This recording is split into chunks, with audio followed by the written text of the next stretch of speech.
Welcome back to my YouTube channel. She had spent years serving other people's dreams. Endless nights balancing trays of champagne and caviar for people who barely looked at her. To them, she was invisible, just another nameless uniform in the background. But that night, fate dragged her out of the shadows.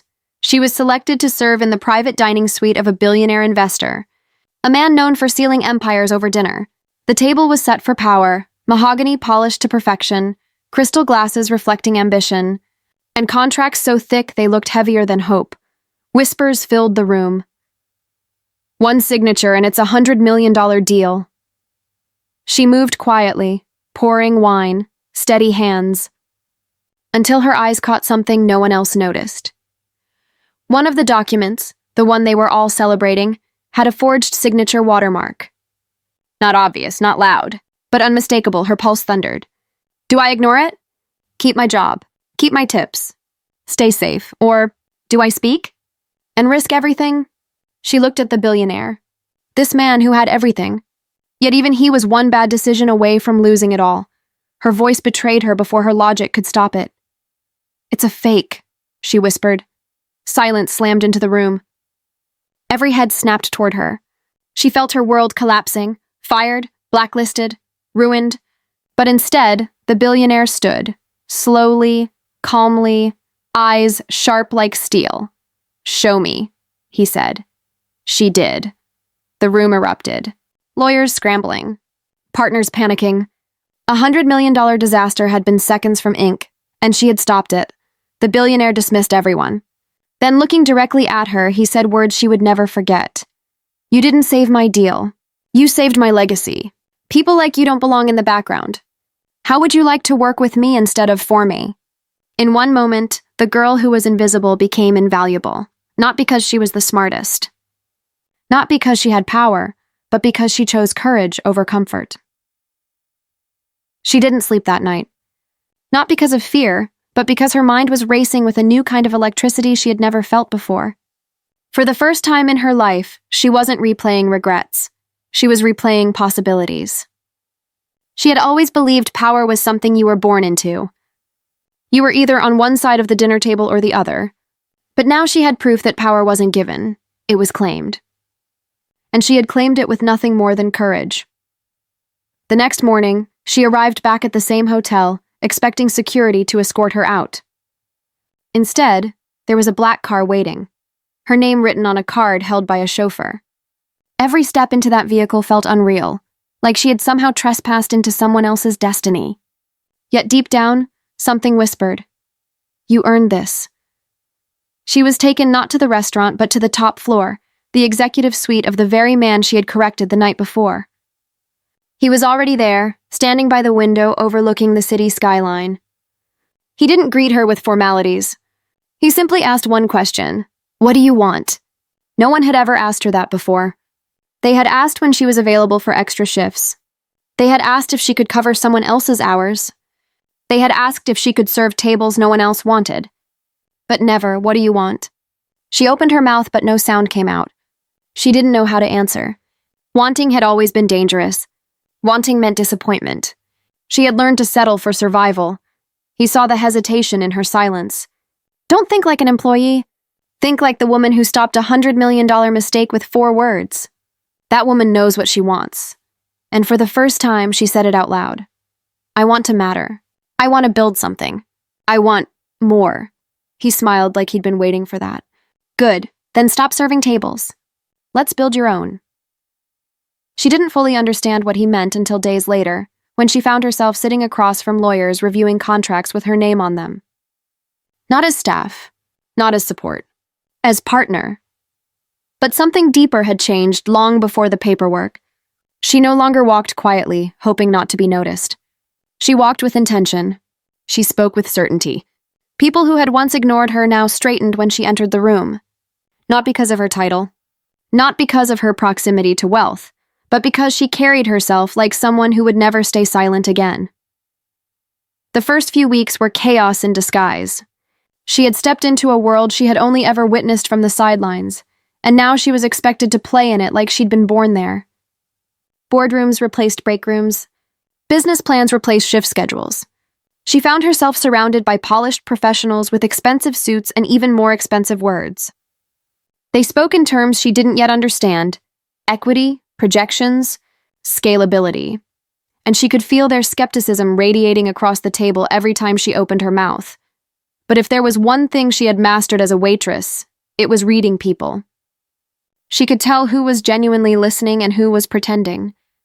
She knew when someone was dismissing her without saying it, and she could sense with pinpoint precision who was waiting for her to fail. So she did what she had done her whole life. She observed, she adapted, and she outworked everyone. While others left the meetings and switched off, she stayed up all night studying. Contracts, financial models, negotiation strategies, everything that once intimidated her became fuel. She wrote notes in the margins like battle plans. She turned confusion into curiosity, and curiosity into competence. And slowly their tones shifted. Questions aimed to test her turned into questions seeking her insight. The billionaire, the man whose empire she had accidentally saved, watched quietly. He never praised her directly. He didn't need to. Every new challenge he placed in front of her was a wordless statement. I trust you can handle this. And every time she did, he raised the bar higher. Eventually, he brought her into a meeting unlike the others. This one wasn't about numbers. It was about people, dreamers like her. Small business owners who had passion but no path. Inventors with ideas but no voice. The kind of people who reminded her of herself before everything changed. That's when she realized her role wasn't just to climb, it was to pull others up behind her. She proposed something that wasn't part of the agenda. A fund dedicated to unheard founders, microgrants for working-class innovators, workshops for service workers with entrepreneurial instincts. She spoke not like an executive, but like someone who had served tables in worn-out shoes and counted tips and spare coins just to make rent. There was silence when she finished, the kind that used to terrify her. But this time, she waited with certainty. The billionaire leaned forward, interlocking his hands. Then let's build it, he said simply. And just like that, she wasn't just part of a company. She was becoming a force. Word traveled faster than she expected. People she hadn't heard from in years started reaching out. Some were curious, some were proud, some were suddenly supportive now that success had given her a new glow. But she wasn't interested in validation. She was focused on impact. Her fund launched quietly at first, with only a handful of applicants. Most of them didn't believe they were qualified. They wrote emails starting with apologies. I'm not sure if this counts. I don't have experience. I only have an idea. She recognized their tone. It was the sound of people who had been told their whole lives to be realistic. She refused to let them shrink. She didn't just approve projects. She called them personally. She told them their ideas mattered. She reminded them that greatness doesn't start with confidence. It starts with courage. And slowly, like embers catching flame, the movement began. One applicant stood out, a single mother working night shifts who had designed a low-cost ergonomic shoe insert for people on their feet all day. It wasn't polished. It wasn't market-ready. But it was real. It came from pain, the same pain she had once lived through. She funded it without hesitation and connected her with manufacturers, designers, and mentors. Months later, the first shipment sold out within hours. The woman sent her a voice message, shaky, crying, laughing all at once. She said she had never imagined she could be more than just a worker. She said her daughter now looked at her like she was a superhero. She said she finally felt like her life wasn't just surviving, it was changing things. Listening to that message, she realized something profound.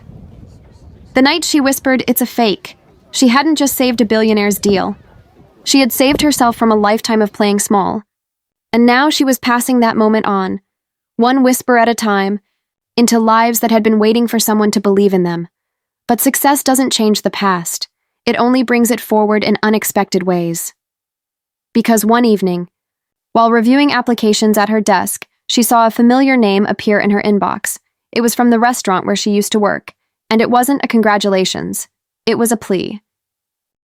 The message was short, almost reluctant in tone, as if pride had wrestled with desperation before hitting send. I'm not sure if you remember me. It's Carlos. I was the shift manager at the restaurant. Things have gotten bad here.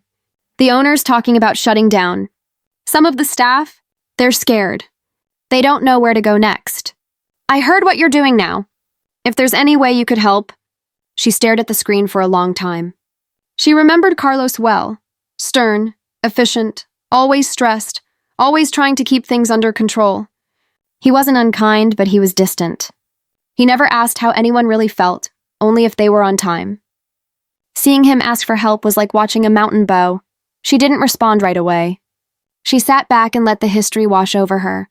All the hours she spent in that place, all the exhaustion, the quiet tears in the storage room when she thought no one saw, the laughter between coworkers who survived together like soldiers in a silent war. That restaurant had been her training ground. It had taught her resilience, speed, diplomacy, observation, skills no MBA could buy. It had broken her at times, but it had also built her, so she went back. She didn't tell them she was coming.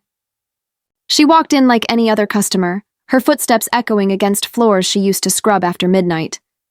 The dining room looked smaller than she remembered. Some faces were gone. Some were older. But a few froze when they saw her. One of the waitresses, Maria, the one who used to share snacks with her between shifts, dropped a tray the moment recognition hit. Her eyes filled instantly. You're on TV now, Maria whispered, wiping her hands on her apron. Did you really come back here? She didn't answer with words. She stepped forward and hugged her. Within minutes, the whole team gathered around. Some excited, some cautious, some embarrassed. She could feel their unspoken thoughts. Why would someone like her come back to someone like us? She climbed onto an empty chair so everyone could see her. You think I made it out of here? She said, her voice steady. But I didn't. I made it because of here. This place taught me how to survive, how to read people, how to handle pressure. Without this restaurant, I wouldn't be where I am. Then she looked at Carlos. You asked if I could help, she said. I won't just help. I'll invest, gasps filled the room. Some cried openly. Others just stared in disbelief, trying to process what was happening, but she wasn't done. I'm not here to save you. I'm here to build with you. If we're going to do this, it won't be the same restaurant. It's going to be better. Fair pay, better structure, real growth. This place won't just be a workplace, it'll be a launch pad. In that moment, she didn't feel like the girl who used to take orders. She felt like someone rewriting the rules of what was possible. The weeks that followed felt like déjà vu and rebirth all at once. She spent her days in corporate boardrooms making high-level decisions, then her evenings walking the worn tiles of the restaurant, clipboard in hand, sleeves rolled up. Contractors came in to repair old equipment. A designer mocked up new branding. She hosted training sessions not on menu items, but on financial literacy, confidence, communication, leadership, things no one had ever thought to teach service workers. Some of the staff were hesitant at first. They were used to temporary promises from people who never stayed long enough to see them through. But she didn't give speeches. She showed up. Every single day, she scrubbed grills beside them. She sat with the line cooks after closing and asked about their goals. She taught dishwashers how to invest the tips they thought were too small to matter. She replaced the policies that once drained morale with ones that rewarded initiative. Anyone with an idea could pitch it. Anyone willing to take responsibility could lead. There were no more invisible people. Every person mattered because she made sure they saw it for themselves. The change was slow at first. Then it was unstoppable. Customers started noticing. Not just the better food or cleaner floors. They noticed the energy. The staff didn't just serve, they shined. They greeted people like hosts, not workers. They moved with purpose, with ownership. The restaurant wasn't just surviving anymore. It was alive. One evening, she stood by the counter, quietly observing the hum of service. Laughter from the kitchen. Music low in the background. A line out the door. Maria was confidently managing the front, headset on like a commander. Carlos was teaching a teenager how to operate the register, gently, patiently. The same man who once barked orders was now mentoring. A small boy tugged at her sleeve. She looked down. He held a kid's menu and a crayon. Are you the lady from TV? He asked. She knelt to his level. Maybe, why? My mom says you're the reason this place is still open, he said seriously. She works here. She smiles more now. Her throat tightened unexpectedly. Before she could respond, the boy ran back to his mother, one of the cooks, now standing proudly in the kitchen doorway, watching quietly. In that moment, she realized something profound. Success wasn't the penthouse meetings or luxury cars. It wasn't even the investments or accolades. It was this: people standing taller, rooms feeling lighter, futures that once felt narrow now stretching wide. She hadn't just changed her life. She had changed the ground beneath countless others, and it was only the beginning. She stood in the middle of the restaurant, the very place that had once drained her spirit, and now it pulsed with life, purpose, and possibility.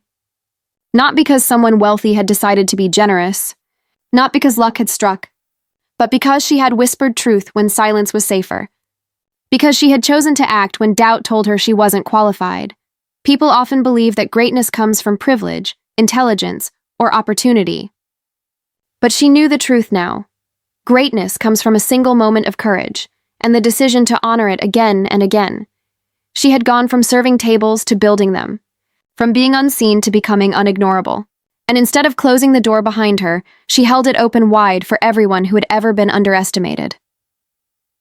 As the lights dimmed and the last customers left, she walked through the dining room one more time. The tables gleamed. The staff laughed in the back. Her heart was calm, not with satisfaction, but with certainty. She hadn't just rewritten her story. She had started a revolution. Quiet, steady, and unstoppable, and it all began with 4 simple words: it's a fake.